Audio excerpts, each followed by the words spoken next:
Assalamualaikum warahmatullahi wabarakatuh. Waalaikumsalam. A'udzubillahi minasyaitonir rajim. Bismillahirrahmanirrahim.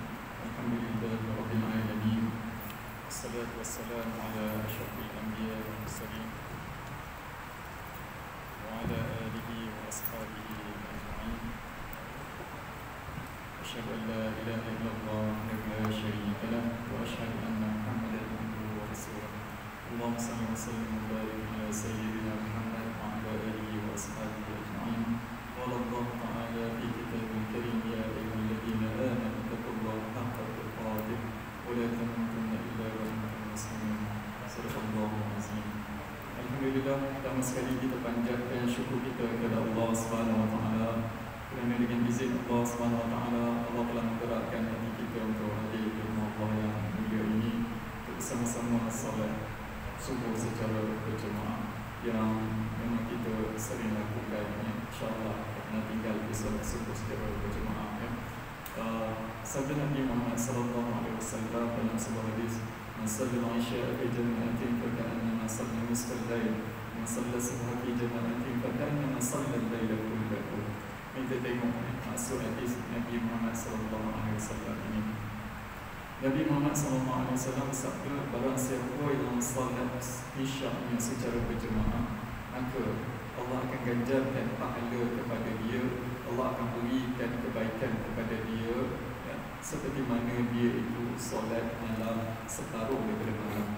Solat sunat, atau solat wajib, ya. Yang dimaksudkan di sini ulama menafsirkan bahawa dia diberi ganjaran bahawa dia melaksanakan sebenarnya wajib itu separuh daripada malam, ya. Separuh daripada malam. Kemudian Nabi Muhammad SAW melanjutkan lagi, barang siapa yang solat subuh secara berjemaah di masjid, maka pahala ganjaran Allah akan berikan kepada dia semacam dia itu solat sepanjang malam, solat sunat sepanjang malam. Solat sunat itu apa? Banyaklah solat sunat ini. Solat sunat malam, solat taubat, solat ambil wuduk, solat sunat wuduk dulu. Kemudian kita solat sunat tahajud, solat sunat tasbih dan macam-macam lagi solat-solat sunat yang lain. Itu yang dikatakan oleh Nabi Muhammad SAW bahawa Allah SWT akan mengganjari kita dengan pahala seperti mana kita solat sepanjang malam. Alhamdulillah, Allah SWT masih lagi memberikan kesempatan kepada kita setelah Ramadan. Kita berada dalam bulan Syawal yang mulia ini. Ramadan itu adalah sekolah untuk kita, membentuk diri kita. Madrasah itu sebab orang panggil madrasah Ramadan. Madrasah itu bukan surau. Kita dulu di madrasah pun, madrasah itu surau. Ada yang kata madrasah itu sekolah, madrasah itu tempat belajar sebenarnya. Asal katanya apa? Darasah itu belajar, kan? Madrasah itu tempat belajar. Tuan-tuan, di dalam bahasa Arab, ya, bila ada kadang-kadang ada huruf mim yang kat depan itu, mim itu kadang-kadang dia menunjukkan tempat. Kenapa disebut masjid? Mim yang kat depan itu bermaksud tempat sujud. Kenapa dikatakan madrasah? Kerana mim yang kat depan itu maksud tempat belajar. Jadi darasah itu belajar, madrasah itu tempat kita belajar.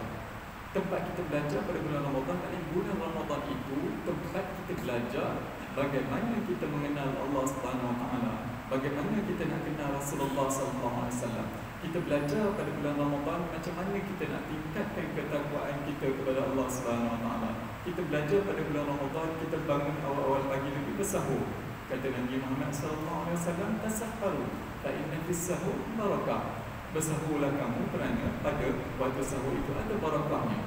Mungkin kita akan kata bahawa bersahur itu adalah Ramadan sajalah bersahur yang dimasukkan oleh Nabi Muhammad SAW ini. Tidak. Sebab di situ Nabi Muhammad SAW tak sebut bersahur itu pada bulan Ramadan. Dalam hadis tersebut Nabi kata tasahur, bersahurlah, ya. Waktu sahur itu kita tahu, kita bangun dari tidur, ya, sebelum subuh kita bersahur, itulah waktu sahur.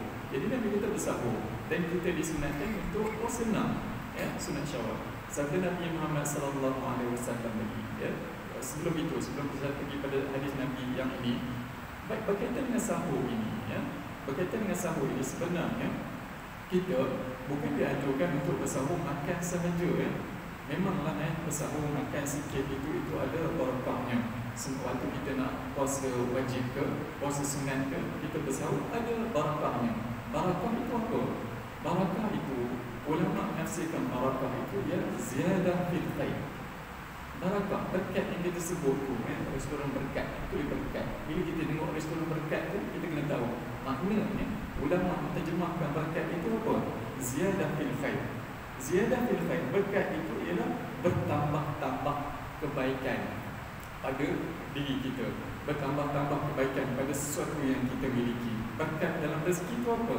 Berkat dalam rezeki itu ialah apabila kita ada rezeki, kemudian bertambah-tambah kebaikan rezeki yang ada pada kita. Kita adalah sedikit duit, 1,000 je pun contohnya, 1,000 je. Tetapi dengan RM1,000 itu, balik kampung raya, dengan RM1,000 itu dapat dikongsi dengan adik-beradik, beli lemang, tak apalah pakcik belanja, padahal ada RM1,000 je pun, beli lemang, sedekah lemang, kemudian beli makanan berbukanya, bagi lagi duit raya, tinggallah bina lebih kurang 150 ataupun 100 cukup untuk dia berisi minyak nak patah balik pula, balik daripada ke tempat kerja balik. Itulah barakah. Sebab apa? Sebab bertambah pada kebaikan, berkat itu. Jadi kalau bersahur itu jangan bulan Ramadan saja, bulan kita nak puasa-puasa sunat itu kita pun bersahur juga. Kemudian Allah Subhanahu Wa Taala anjurkan lagi pada kita pada waktu sahur itu untuk apa?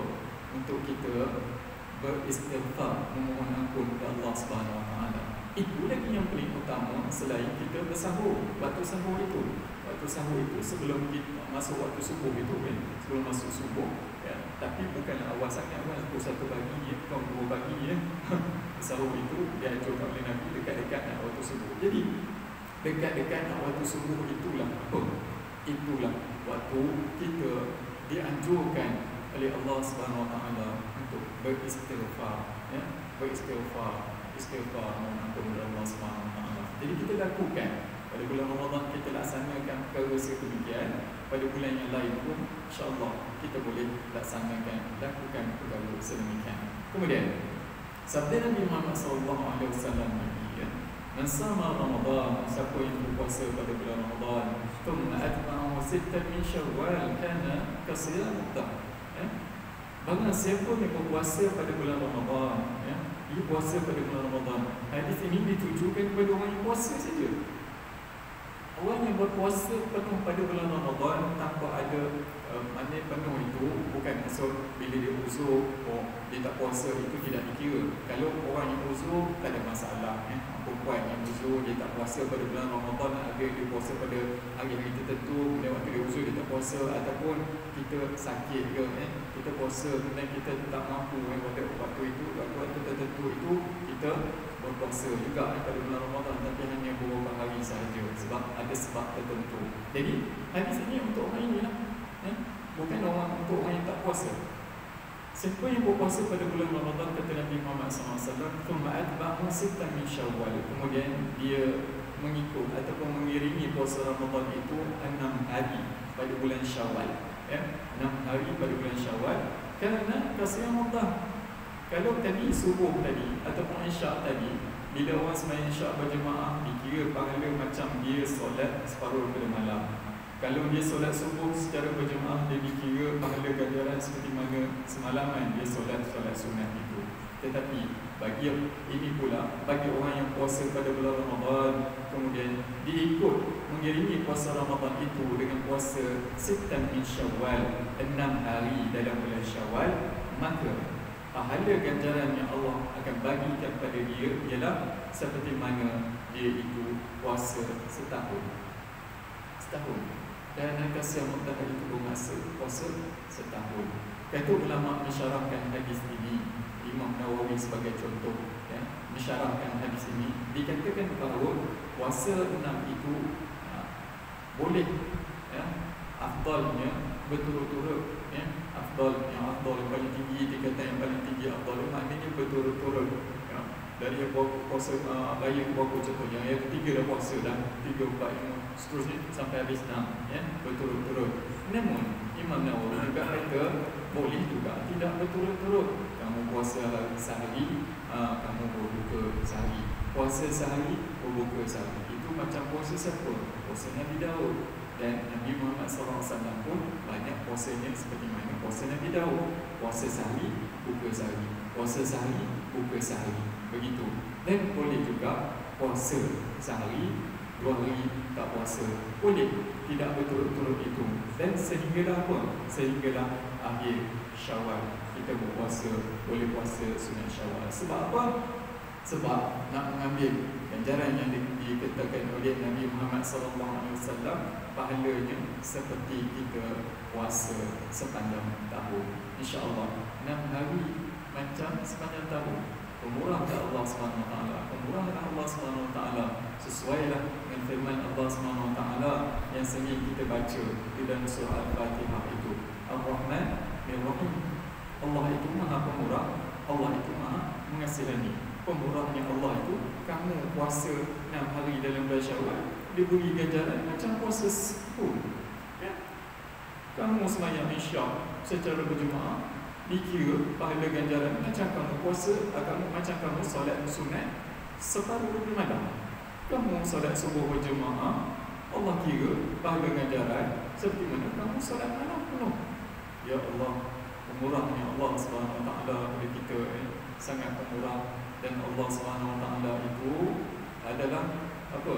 Sebaik-baik penghukum, sebaik-baik penentu segala-galanya untuk kehidupan kita. Yakin dan percayalah kepada Allah SWT. Baik tuan-tuan yang dikasihi oleh Allah SWT sekalian, kita di dalam kehidupan kita sehari-harian, kita membaca Al-Fatihah, surah Al-Fatihah kita baca. Dalam solat kita baca surah Al-Fatihah, di luar solat kita baca surah Al-Fatihah. Kalau di dalam solat kita tahulah sehari semalam kita baca surah Al-Fatihah itu sebanyak berapa kali? 5 waktu tu yang kita puasa, kita kira, kalau kita kira, kita baca 17 kali surah Al-Fatihah. 2 subuh, 4 zuhur, dalam setiap rakaat itu kita baca surah Al-Fatihah, Asar dan seterusnya sampai Isyak. Itu 17 kali kita baca. Baik, di dalam 17 kali kita membaca surah Al-Fatihah itu kira sehari, setahun tuan-tuan kira. Kalau kita, kehidupan kita dah pergi 10 tahun ataupun 10 tahun kita dah solat, 10 tahun dah solat, tuan-tuan kira, kalau kira 10 tahun dah solat, kita baca Al-Fatihah itu sebanyak 18,000 kali. Itu di dalam sembahyang saja 18,000 kali.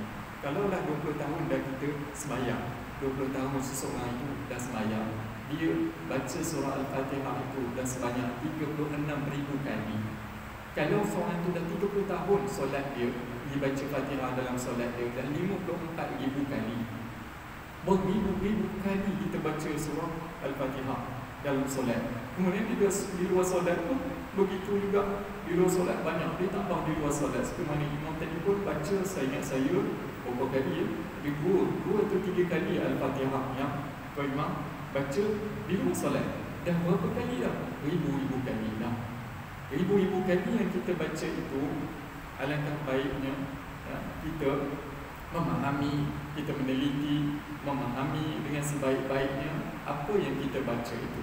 Supaya apa? Supaya yang ribu-ribu kali kita baca itu mendatangkan manfaat pada diri kita dan mendatangkan semangat pada diri kita untuk beribadah kepada Allah SWT, untuk terus istiqamah tetap di dalam agama Allah SWT, tetap mentaati perintah Allah SWT, tetap meninggalkan larangan Allah SWT. Sebab surah Al-Fatihah itu dinamakan Al-Fatihah itu sebab apa? Sebab dia pembuka segala surah. Kemudian ulama mengatakan kenapa dikatakan Al-Fatihah. Fatihah itu asal katanya Fatihah. Fatihah itu buka, Fatihah itu pembuka, pembuka.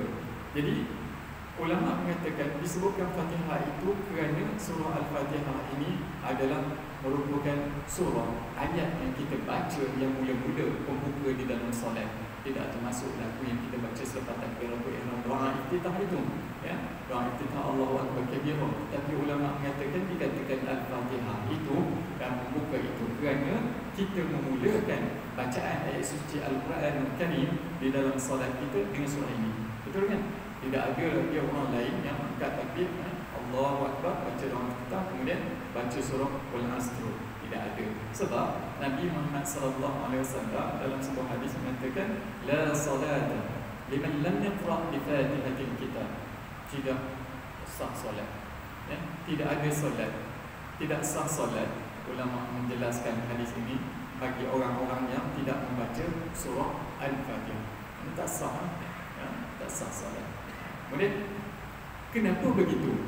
Kerana surah Al-Fatihah ini mengandungi pelbagai ayat dalam ayat yang kalau kita teliti itu dia cukup, ya, cukup bagi kita untuk menempuh hidup ini, ya, hidup ini ditambah dengan kita belajar yang lain-lain itu memang sangat-sangat berguna. Sebab kita kena teliti betul-betul surah Al-Fatihah ini. Dan kerana apa lagi? Kerana di antara rahsia khusyuk solat yang dijelaskan oleh ulama, salah satunya ialah kita ini memahami bacaan solat kita.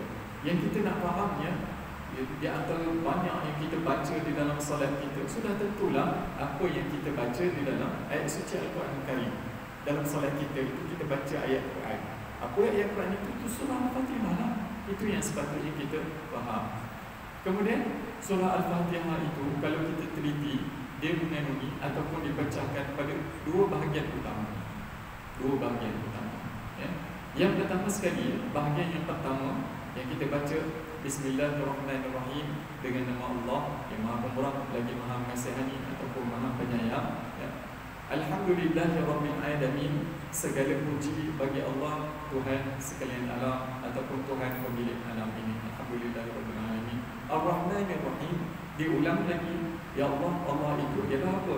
Yang Maha Pemurah lagi Maha Mengasihani. Kenapa diulang dua kali? Diulang dua kali kata ulama, diulang dua kali ini kerana menunjukkan bahawa Allah SWT Maha Pemurah. Memang betul Allah SWT Maha Pemurah dan Maha Mengasihani, ditakkid untuk menegaskan. Namun Bismillahirrahmanirrahim itu, ya, ada ulama qiraat yang mengatakan Bismillahirrahmanirrahim itu tidak termasuk ayat, ya. Bagi kita Imam Asim Ibn Asim, ya, Hafaz Ibn Asim memasukkan Bismillahirrahmanirrahim itu sebagai ayat. Sebab kita baca Bismillahirrahmanirrahim di Malaysia ni, kita baca Bismillahirrahmanirrahim. Kemudian bila kita pergi Mekah, ada tak orang baca kuat-kuat Bismillahirrahmanirrahim? Kita tak dengar, ya. Sebab ada pandangan pendapat mengatakan bahawa Bismillahirrahmanirrahim itu tidak termasuk ayat, ya. Itu kena jelas, kena faham. Namun bila seseorang itu baca bismillah ataupun tidak baca bismillah, tidak boleh kita condemn, kita kata ini tak faham, ini tak betul, ini kata ini tak betul, ini tak betul. Itu khilaf ulama. Boleh-boleh sahaja, boleh-boleh sahaja, tak ada masalah. Jadi Ar-Rahmanir-Rahim, Maliki Yaumiddin. Maliki Yaumiddin itu Malik. Malik itu apa? Malik itu penguasa, ya? Pentadbir. Maliki Yaumiddin. Yaumiddin itu hari pembalasan. Allah SWT pemilik hari pembalasan, ya. Itu kena tahu, ya. Maliki Yaumiddin. Iyyaka na'budu wa iyyaka nasta'in. Kemudian Iyyaka na'budu itu bermaksud hanya kepada Engkau ya Allah kami menyembah, ya. Wa nasta'in. Iyyaka na'budu wa iyyaka nasta'in, dan hanya kepada Engkau kami memohon pertolongan. Jadi yang sekian banyak kita baca dari bismillah itu sampai iyyaka na'budu wa iyyaka nasta'in, kalau kita teliti betul-betul maknanya, semua itu menunjukkan kita ini memuji Allah SWT. Betul tak? Ya. Kita puji Allah SWT. Kita kata Allah SWT, ya Allah, Maha Pemurah lagi Maha Mengasihani. Allah, Engkaulah pemilik alam ini, Engkaulah pemilik alam ini. Kemudian ya Allah, Engkaulah pentadbir hari kiamat, hari akhirat nanti, hari pembalasan nanti. Kita mengakui betul-betul. Kemudian kita apa? Kita kata ya Allah, hanya kepada Engkaulah kami menyembah. Bukan itu saja. Iyyaka dua kali iyyaka tu. Maknanya penegasan betul-betul bahawa memang hanya kepada Allah lah kita selayaknya sembah. Kita kena sembah Allah, tak boleh sembah orang lain. Jadi bila selayaknya kita sembah Allah, maknanya memang kita ini kena mentaati Allah SWT. Dan Rasulullah SAW yang diutus oleh Allah SWT. Kemudian wa iyyaka nasta'in, dan hanya kepada Engkau kami mohon pertolongan.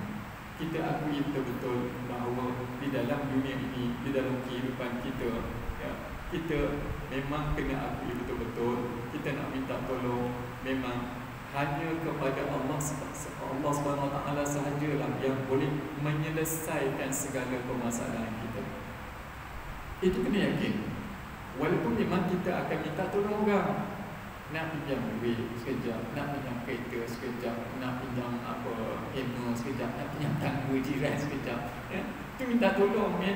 Tapi hakikatnya sebenarnya kita nak minta tolong memang hanya kepada Allah Subhanahu Wa Taala. Tak ada orang yang lain, ya. Kena minta tolong kepada Allah Subhanahu Wa Taala. InsyaAllah Allah akan kabulkan, ya.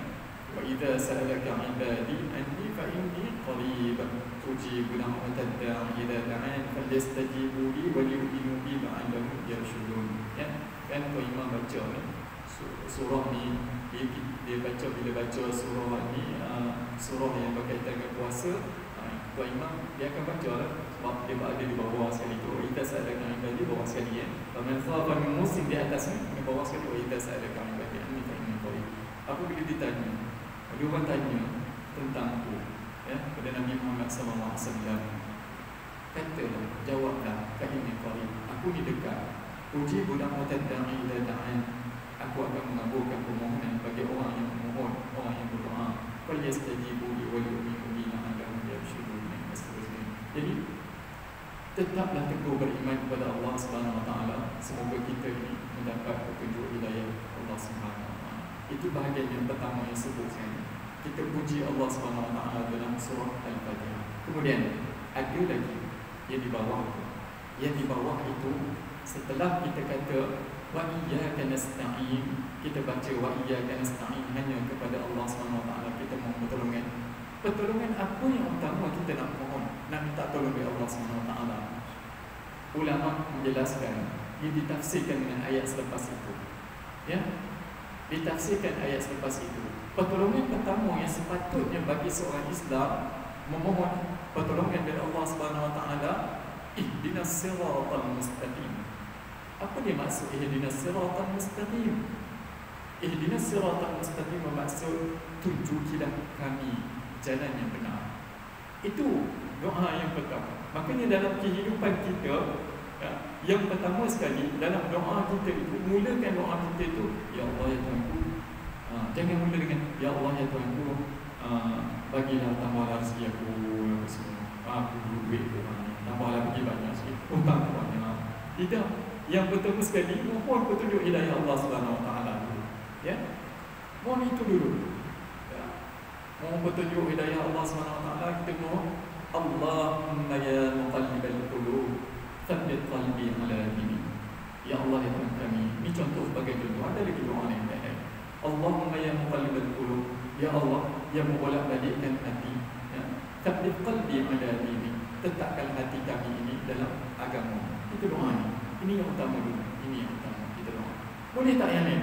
Boleh.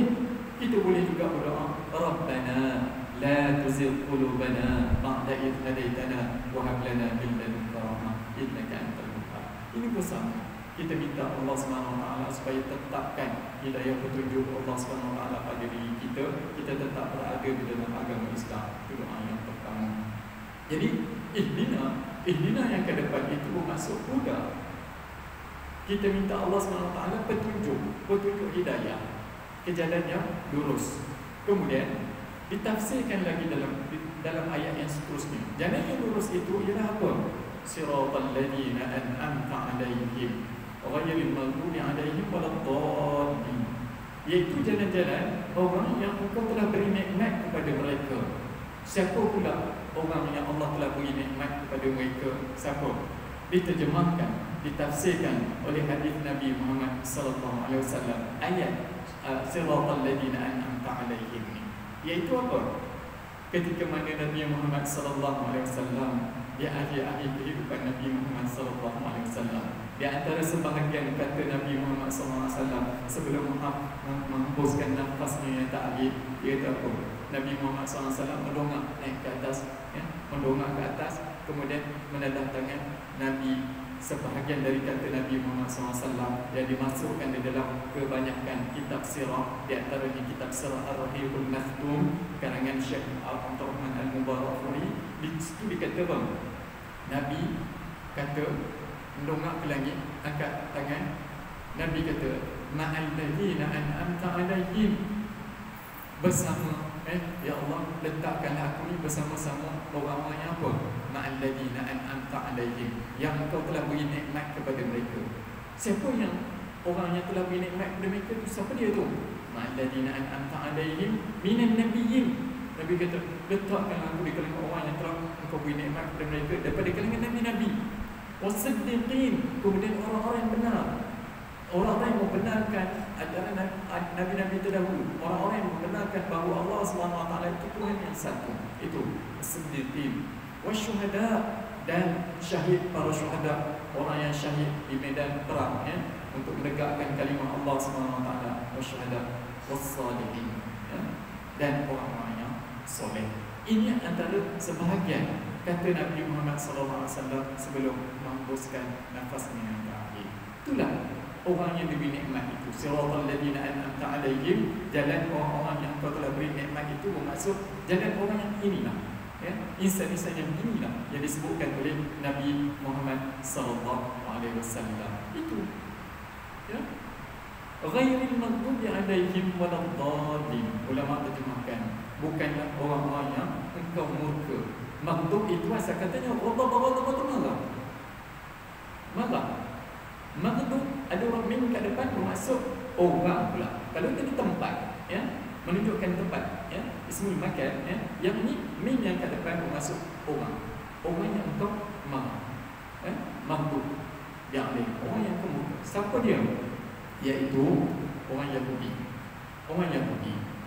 Waladdallin, dan orang yang sesat. Orang yang sesat itu orang Nasrani, Yahudi dan Nasrani ataupun Kristian. Itu disebutkan oleh para ulama begitulah. Kenapa mereka ini? Kenapa Allah SWT minta kita doa sebegini? Sebab orang Yahudi dan orang Nasrani ini memang sangat-sangat tidak redha kepada kita. Disebutkan dalam sebuah ayat, walan tadha ankal yahud walan nasara hatta tattabi'a millatahum. Walan, bila ada lam yang kat depan itu bukan wala, Kalau wala itu mungkin boleh jadi mereka redha pada kita, mereka boleh terima pandangan kita, boleh jadi mereka tak boleh terima. Tetapi dia kata walan, lam itu bermaksud abada, dan abada itu bermaksud kekal selamanya, bahawa walau sebagaimana baik mereka sekalipun, mereka itu tidak akan redha kepada kita, mungkin hanya berbuat baik di depan kita untuk mengambil hati kita, tetapi sebenarnya mereka bukan berbuat baik pada kita. Sebab mereka dijelaskan dalam ayat Al-Quran itu, dia tak akan redha kepada kita, tak akan rela apa yang kita buat, mereka tak suka kepada kita. Walan tadha ankal yahud wal nasara, orang Yahudi dan Nasrani tak akan suka kepada kita. Saya nak bawa satu cerita sebelum saya ambil kuliah saya pada pagi ini berkaitan dengan Yahudi. Orang Yahudi itu kalau di Madinah, dia termasuk golongan Bani Qainuqa. Bila kita baca sirah Nabi Muhammad SAW, kita jumpa Bani Qainuqa. Bani Qainuqa itu orang Yahudi. Di dalam kitab sirah yang saya baca itu, Bani Qainuqa ini, mereka ini mula-mula buat perjanjian pada Nabi Muhammad SAW. Bila Nabi masuk, kemudian Nabi Muhammad SAW masuk Madinah, mereka janji mereka tidak beriman kepada Allah SWT, tetapi mereka tidak akan mengganggu orang Islam. Itu janji mereka. Tak ganggu. Maknanya orang Islam boleh laksanakan ritual, kita boleh melaksanakan ibadah, dan yang penting jangan, mereka tak akan ganggu. Mereka tak akan ganggu. Akhirnya apa yang terjadi? Yang terjadinya, kemuncaknya, saya nak cerita kemuncaknya. Kemuncak terjadinya peperangan ataupun terjadinya pergeseran yang hebat antara Islam dengan Yahudi, Bani Qainuqa yang berada di Madinah itu ialah apabila salah seorang disebut ni dalam kitab sirah, kita boleh baca. Bila sebab orang Yahudi ini pada zaman Nabi Muhammad SAW ini, mereka ini sangat aktif dalam ekonomi. Mereka memang menguasai ekonomi, pertukangan dan sebagainya, perusahaan itu, kedai-kedai itu banyak milik mereka. Jadi satu ketika ada seorang sahabat Nabi Muhammad SAW yang perempuan, yang Muslim, pergi untuk menengok mungkin nak beli barang di kedai milik Yahudi, seorang Yahudi. Jadi bila pergi di situ, perempuan tersebut pakai jilbab dan sebagainya, menutup aurat. Sampai di situ dia ejek-ejek oleh orang Yahudi. Dia ejek semua. Jadi selepas dia ejek-ejek dan jadikan cerita, mereka ikat ikat apa kain yang menutup jilbab dia itu, mereka ikat, kemudian bangun perempuan ni. Perempuan ni bangun. Bila dia bangun, jilbab dia terjatuh. Jilbab perempuan jatuh. Ni dah ada dalam kitab sirah, Ar-Rahikul Mazlum ada sebutkan. Jatuh jilbab.